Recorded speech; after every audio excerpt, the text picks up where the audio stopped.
ka-dreamers, samahan nyo ako pumunta ngayon sa tanim ng dragon fruit kasi ano siya, bulaklak na ganda. So, ganda ng ano. So, yan. Punta tayo. Yan. So, maraming time sila mama dito eh. Mga gulay. Marami ding man dito. So cute. Ganda. Ang ganda niya guys. Marami pa siya guys. So gusto niyo makita? Sige, ito. Yan siya mga ka-trimmers. Yan. Dalawa pa lang yung namumulaklak sa kanila. Pwede nila tignan guys. Yan. Ito pa. Ano pa? Oh. So cute. Ooh.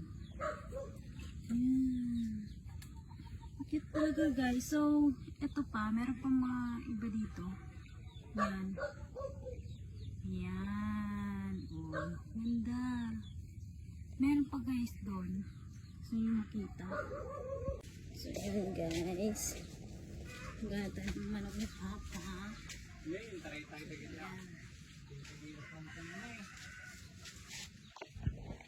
Yan, lalabas niya yung manok niya. Yan. Hintayin natin siya.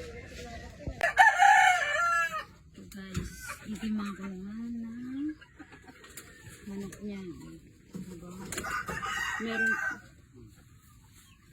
Meron po sa likod niya na. Huwag niyo lalapit sa kanto.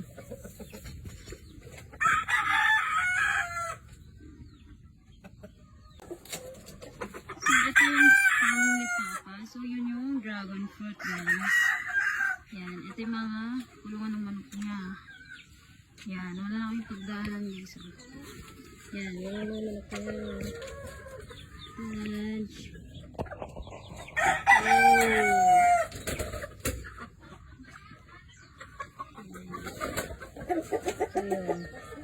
Meron po guys. Meron pa sa likod. Meron dito. Meron dyan. O yan.